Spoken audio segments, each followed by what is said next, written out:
আগামীকাল অর্থাৎ রবিবার থেকে আমাদের স্কুল কলেজ যেগুলো বন্ধ দেওয়া ছিল সেগুলো কিন্তু আসলে খুলে যাচ্ছে। এবং খুলে যাওয়ার পাশাপাশি আরো কিছু আমাদের সিলেবাস চালু হচ্ছে, সেগুলো হচ্ছে শনিবারের যে ছুটিটা রয়েছিল সেই ছুটিটা কিন্তু ক্যান্সেল করা হয়েছে। এবং প্রতি শনিবার এখন স্কুল খোলা থাকবে। কারণ পিছনের যে ল্যাকিংস গুলো হয়েছে, এই যে তাপমাত্রার অধিক তাপমাত্রার কারণে যে ছুটিগুলো দেওয়া হয়েছিল সেই ছুটিগুলো ক্যান্সেল করে এখন মোটামুটি শনিবারও স্কুলের ব্যবস্থা করা হয়েছে বা কলেজ খোলা হয়েছে।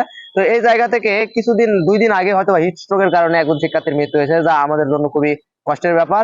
এবং বর্তমান সময়ে যে তাপমাত্রা বৃদ্ধি পেয়েছে, এই তাপমাত্রা বৃদ্ধির কারণে কিন্তু প্রতিনিয়ত অনেক মানুষ হিট স্ট্রোকের শিকার হচ্ছে, যার জন্য অনেকের মৃত্যু হচ্ছে। তো এই জায়গা থেকে স্কুল খোলা, যদিও আমাদের স্কুলের অনেক শিক্ষার্থীর ক্ষতিগ্রস্ত হয়েছে এই কয়েকদিনের ছুটিতে, তবে আরো যদি ছুটি সামনে নিয়ে যাওয়া যায় তাহলে তাদের আরো বেশি ক্ষতি হতে পারে। এই বিষয়টা খেয়াল রেখেই আমাদের স্কুল কলেজ খোলা হচ্ছে।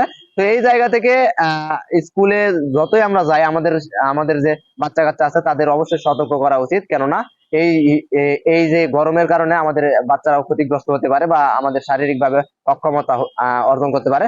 তো এই জায়গা থেকে বাচ্চাদেরকে নিজে নিজে নিয়ে গিয়ে স্কুলে রেখে আসা, প্লাস বাচ্চাকে কিছুক্ষণ পর পর গিয়ে দেখে আসা, এই বিষয়টা অনেক ভালো হবে আমাদের অভিভাবকদের জন্য। এবং লেখাপড়া করার জন্য অবশ্যই অনলাইন ব্যবস্থা ছিল, তবে অনলাইন ব্যবস্থায় অনেকেরই ক্লাস করতে ইচ্ছা হয় না বা অনেকেই উপস্থিত হয় না। এ কারণেই স্কুলটা খোলা হয়েছে প্রকৃতপক্ষে। তো আহ, সাবধানতা অবলম্বন করলে সবকিছুই ঠিকঠাক, তবে বিষয়টা আশা করি সবার জন্য ভালো হবে। এবং সরকার ভালো বুঝেছে দেখে এই বিষয়টা করেছে। আশা করি সবার ভালো হবে। ধন্যবাদ সবাইকে।